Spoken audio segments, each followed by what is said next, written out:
নমস্কার, কেমন আছেন সবাই? শম্পা জিজি চ্যানেলে আপনাদের সকলকে স্বাগত জানাই। আবার কয়েকদিন পর এলাম, কিছুদিন পর ব্লগ দিচ্ছি।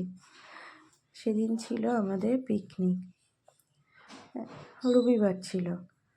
তো ওই যে এই গাছটার মধ্যে কভার করে প্লাস্টিক দিয়ে গাড়ি ঢাকার ওটা কভার ছিল, ওর মধ্যে কভার করে ওর নিচে ওখানে তিনদিকে ইট দিয়ে এই হাঁড়িটা ভাড়া করে আনা হয়েছিল।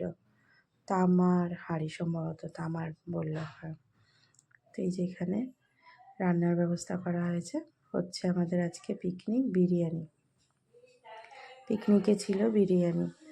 তো এই যে এখানে স্টার্ট করে দিয়েছে পিকু দাদা। তেল তো পুরোটা আমি বিরিয়ানিটা পুরোটা ক্যাপচার করতে পারিনি, শরীরটা ভালো লাগছিল না, তো আমি উপরে ঘরেই বসেছিলাম। তো এই যে এখানে সব অ্যারেঞ্জমেন্ট করা হয়েছে।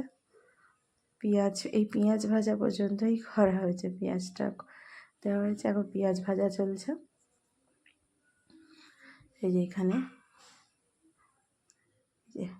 এই যে আচার্যি মহাশয় আবার অভিনয় করে, আমাকে বলছে আমার একটা ভিডিও করো, আমি দেখাও, আমি করছি রান্নার ঠাকুর। আমি কাঁধের মধ্যে গামছাটা ওইভাবে নিয়ে আর ইচ্ছা করে মুখ মুছছে।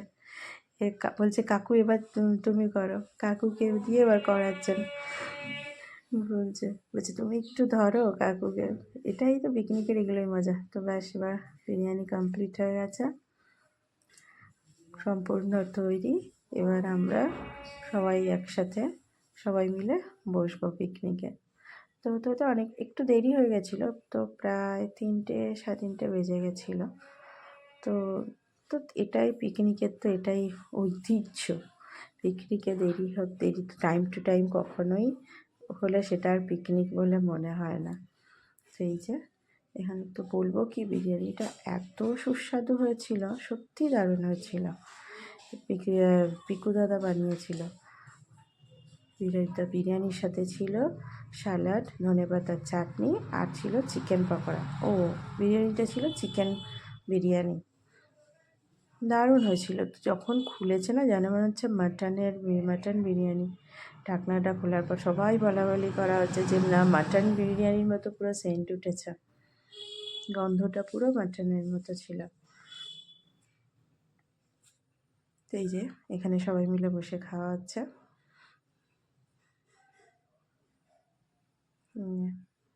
দারুণ হয়েছিল, অপূর্ব স্বাদ হয়েছিল বিরিয়ানি। সত্যি বলতে যেন মনে হয় তখন দাদা বৌদি বিরিয়ানিও ফেল, আমরা সবাই বলাবলি করছিলাম।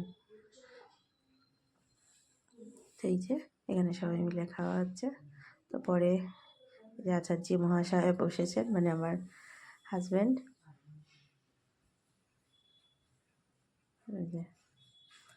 তো সবাই ভালো থাকবেন, সুস্থ থাকবেন, সাবধানে থাকবেন।